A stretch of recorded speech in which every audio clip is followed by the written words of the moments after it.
Welcome students, welcome to my channel Savi ICSE bio. बेटा आज हम स्टार्ट करने जा रहे हैं ICSE class 8 biology by APC publications, that is Avichal publishing company. Book का नाम है ICSE understanding biology class 8 by Sarita Agarwal and Shruti Agarwal. इसका जो है फर्स्ट चैप्टर हम लोग स्टार्ट करने जा रहे हैं, transport of food and minerals in plants.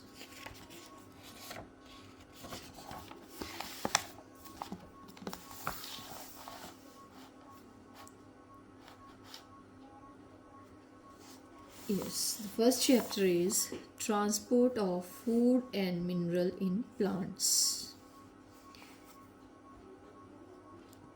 तो सबसे पहले बेटा यूनिसेलर ऑर्गेनिजम्स क्या होते हैं। इन unicellular organisms like chlamydomonas, unicellular organisms वो ऑर्गेनिजम्स होते हैं जो कि क्या है, सिंगल सेल्ड है। और simple multicellular organisms like spirogyra, the transport of materials occur simply by diffusion. इनमें कोई ट्रांसपोर्ट सिस्टम नहीं होता। But in higher plants, the transport of water containing minerals and food occur through a transport system. जो higher plants हैं उनमें एक transport system, particular transport system present है. It consists of vascular tissue. Xylem and phloem vascular tissues है, also called conducting tissue. तो vascular tissue को हम conducting tissue भी बोलते हैं. And it is made up of two type of tissues, xylem and phloem. Now first of all are the important terms related to the movement of the molecule. First is diffusion. Diffusion क्या है? Diffusion is the movement of molecule from the region of higher concentration to the region of lower concentration through a fully permeable membrane. जब molecules higher concentration से lower concentration पे जाते हैं through a fully permeable membrane, एक membrane जो है उनको separate करती है और वो मेम्ब्रेन क्या है, फुल्ली परमिएबल है। फुल्ली परमिएबल मीन्स उसके आर पार सारा कुछ पास हो सकता है। And diffusion can occur in gases, liquids and solids, तीनों में हो सकती है। For diffusion to occur in a cell, the cell membrane has to be fully permeable.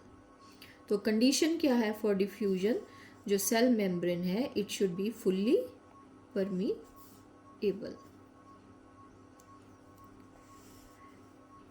In plants, the exchange of gases between the atmosphere and the leaves during respiration and photosynthesis occur by diffusion. Diffusion एक बहुत simple process है। क्या है वो? It is a movement of the molecule from the region of higher concentration to the region of lower concentration through a fully permeable membrane. ये है diffusion. उसके बाद आती है osmosis. So what is osmosis?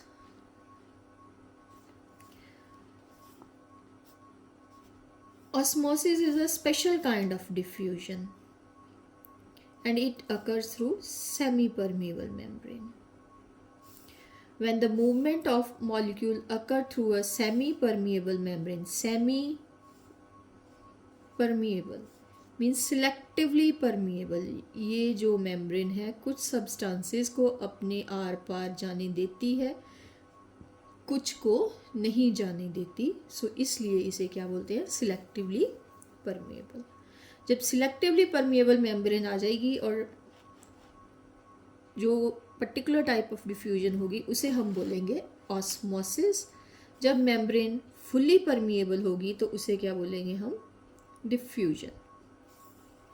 During osmosis water moves from the region of its higher concentration to the region of lower concentration. Through a semi permeable membrane.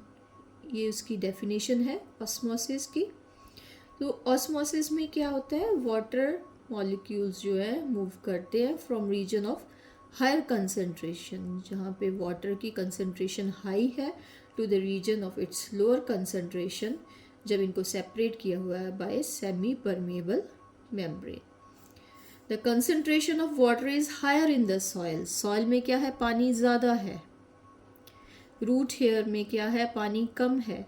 तो water क्या होगा, water molecule will move from the soil to root hair when both are separated by the plasma membrane of the root hair. और देखिए ये diagram है of osmosis. ये है lower concentration of water A, higher concentration of water B. ये water यहाँ पे ज़्यादा है, यहाँ पे वाटर कम है। तो ऑस्मोसिस क्या है, movement of water molecule from the region of higher concentration to the region of lower concentration. B से ए में जाएंगे वाटर मॉलिक्यूल्स, तो ये क्या हो गई, ऑस्मोसिस। डिफ्यूजन जो है हमें पता है, जब अगर किसी कमरे में अगरबत्ती हम जलाएं तो उसकी जो खुशबू है वो सारे कमरे में फैल जाती है। वो किस प्रोसेस के द्वारा होती है, वो डिफ्यूजन के द्वारा होती है। Movement of molecule from a higher concentration to lower concentration. इसी प्रकार जो सेंट की स्मेल है, अगर किसी ने लगाया है तो वो पूरे कमरे में फैल जाती है। This is also by diffusion. So मुझे उम्मीद है कि आप लोगों को डिफ्यूजन और ऑस्मोसिस इन दोनों में डिफरेंस पता चल गया होगा। तो बेटा ये जो डायग्राम है ये आपने लर्न करना है। ये डायग्राम आपको लेबल करने के लिए आ सकता है एग्जाम में। ये वाटर मॉलिक्यूल्स है, ये सॉइल पार्टिकल्स है, और ये है रूट हेयर। तो वाटर मॉलिक्यूल्स कहाँ से कहाँ तक जाएगा, वो जाएगा from water to root hair, root hair to जो है जाइलम, जाइलम के through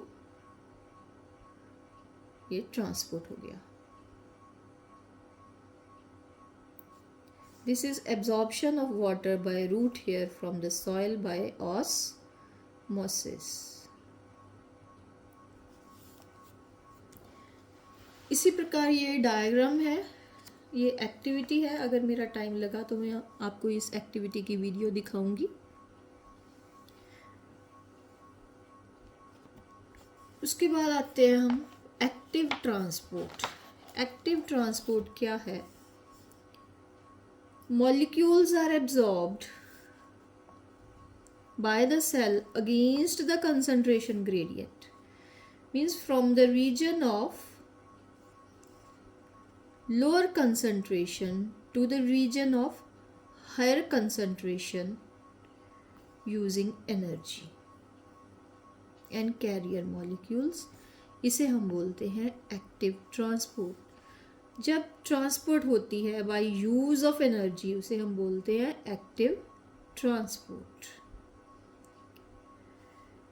minerals cannot be absorbed by osmosis as their concentration is more in the root hair than in the soil. So minerals from the soil are absorbed by the process of active transport.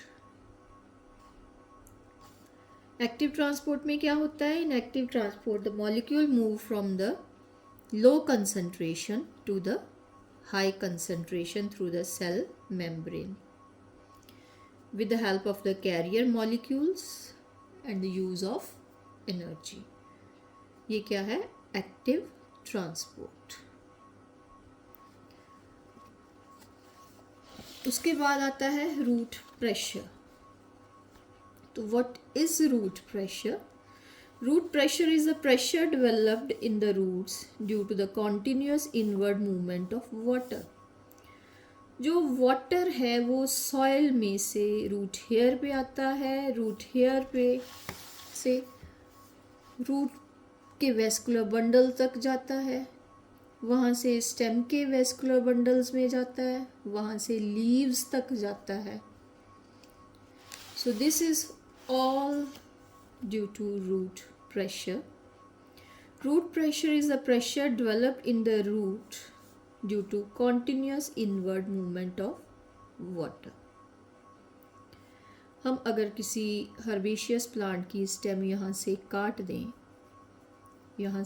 दें, तो आपने देखा होगा एक पानी सा बाहर निकलता है, उसे हम जाइलम सैप बोलते हैं. वो जाइलम सैप जो है वो बाहर निकलता है, एक्सयूड करता है from the cut end. This pushing up of xylem sap is all due to root pressure. ये देखिए, the xylem sap exudes due to the root pressure.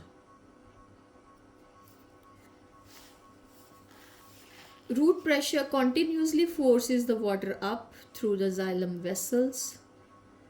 So इसी के कारण जो है water जो है upward to the leaves तक move करता है root pressure के कारण.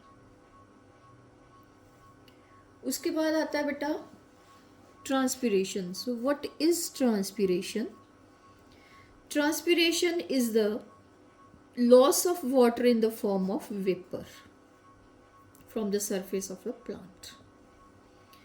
It is the evaporation of water from the surface of a plant mainly by stomata on the leaves. जो leaves है उसके stomata जो है, जितना पानी soil से absorb किया है root hair ने, root ने, उनमें से लगभग सारा जो है plant absorb a large amount of water from the soil but only about 1 to 2% is used.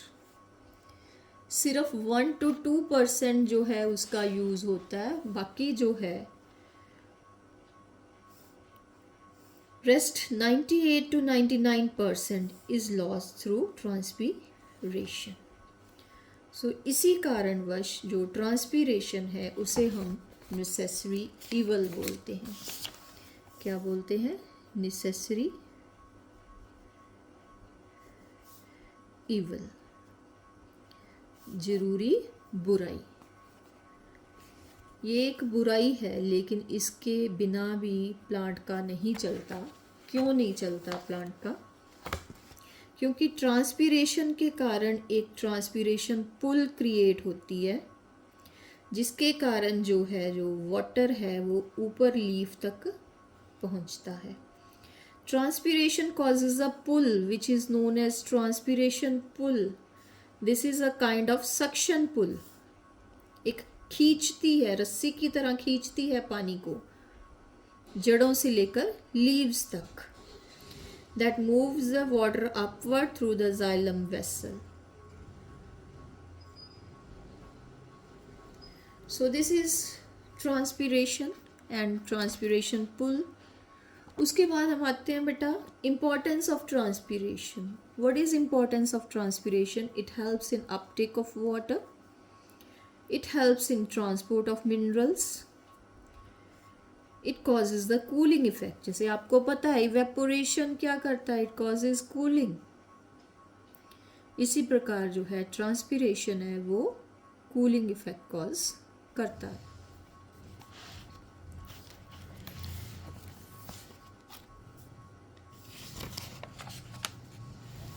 What are factors affecting transpiration?